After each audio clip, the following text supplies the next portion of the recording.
Hello everyone, welcome back to my channel to Only Movies, and today we are going to be talking about the movie Clown in a Cornfield. Yeah, this is not the mask from the movie, it's a different one, but this is the only clown. Well, I have other clown masks, but this is the one I'm going to be using for today. But anyways, I'm going to give you my thoughts and reviews for about the movie. Of course, last night I watched the movie A Clown in a Cornfield, and so I'm going to give you a bit of the plot. So, looking for a fresh start, Gwen and her father moved to a quiet town of Kettle Springs. They soon learned the frustration of community has fallen on hard times after losing a treasure factory to a fire.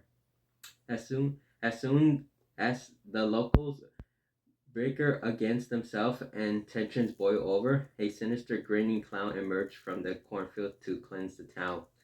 And it's directed by Eli Craig, who directed the movie Tucker and Dale versus Evil. If you haven't seen that movie, it's a pretty enjoyable movie. I feel like it's underrated because it's a horror comedy, but it's pretty enjoyable. So you could go and check it out. But this movie is by a novel, same name, Clown in a Cornfield. It's Arthur is Adam Caesar. There's three books about it, but they're right now they focus on one of it because this book came out since the 2020, and so yeah, so my thoughts on it is I really enjoyed this movie. I had fun with it. It's not gonna be big as like Art the Clown or Pennywise, so don't be expecting like they're gonna be up there, but it's still really enjoyable. I really enjoyed this movie. I had fun with the cast, especially with the main lead cast. She's trying to connect with her father after everything they've been through because they moved to this new town and all. So she's trying to do her thing, but you kind of feel the big tension on this city. It seems like the grown-ups are like going against these teenagers because there's these group of kids that they do these video pranks about Friendo. They make prank videos about like killings and stuff, so they could get live and likes and views and stuff like that. How it is nowadays. Because 30 years ago, there's an accident that the person got killed by Friendo, and 30 years later, same thing's happening. But with this nowadays, kids, you know how these kids nowadays they record for everything. So that's one of the things.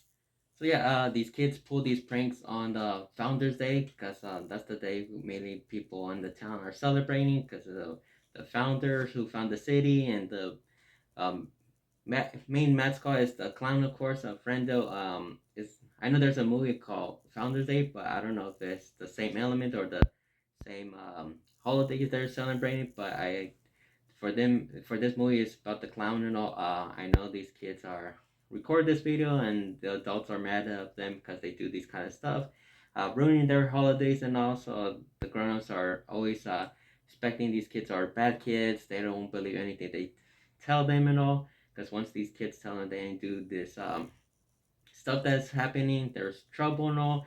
The adults won't believe anything but the kids would say. I feel like this was kind of like I don't want to say like Children of the Corn, just like the shirt I'm wearing, but kind of reverse. If because I don't want to spoil too much of the movie because there's a lot of stuff unexpected. I know some people are gonna be saying there's a big twist.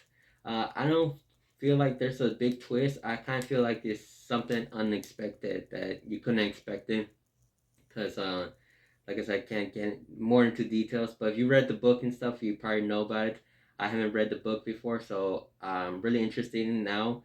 I do want to read the book. I know there's three books for it, so kind of get me intrigued about reading about the book, see how it continues. Because after this movie, for my opinion, I kind of feel like there's movies could have been one and done. I don't know what else they could do about it. After everything what happened, I was like surprised about what happened and all, especially at the final climax. Um, but like I said, I really enjoyed the Friendo, the way they designed him and stuff. He looked pretty fun. But don't expect him to be like anything like Art the Clown because it's nothing like that. There are some kills that are gory. I want to say there is one scene that he does kind of like what Art the Clown from Terrifier 3 did because, of course, if you've seen the preview, he has a chainsaw. But no, I wouldn't say it wasn't. show details and gores like that, how Art the Clown did in the number three. But this one was still enjoyable and stuff. Don't expect it to be like big and all and stuff. But other than that, like I said, is that's what's mainly my positive stuff. The negative is well, I know some people are gonna be aren't gonna enjoy the slow pace and all. I know they're gonna say, "Oh, it's not like a actual horror movie and stuff." Like, of course, you're not gonna expect it like that. It's like a fun horror movie and insane and stuff. It's not gonna be like other slasher movies. It kind of does feel like a classic horror slasher movie from the late '80s, early '90s, mixed with the nowadays and all. But like I said, try not to spoil too much of it, because there's I wouldn't say big twists. It's stuff unexpected. But the negative part, like I just didn't really like one part at the ending that involves with a relationship with a group of friends who've been friends for a long time and just went to more than just friends. But like I said, you're just gonna have to really watch it because I really try not to spoil this. But like I said, that's just my negative. But like I said earlier, there's three books. I don't know how this is gonna continue on. After especially the ending, how it ended and all. It's like it for me felt like a great happy ending and all. But like I said, I don't know how can they continue. But like I said, I never read the book before, so I have to read the book and see how it goes and all.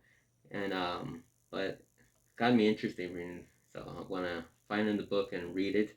Because I know that I'm sure everyone's really interested in what's happening next and they want to read it and see how it goes and all. But then, like I said, other than that, that's all I got for my thoughts on it. For my review, I gave it like a 3.5 out of 5.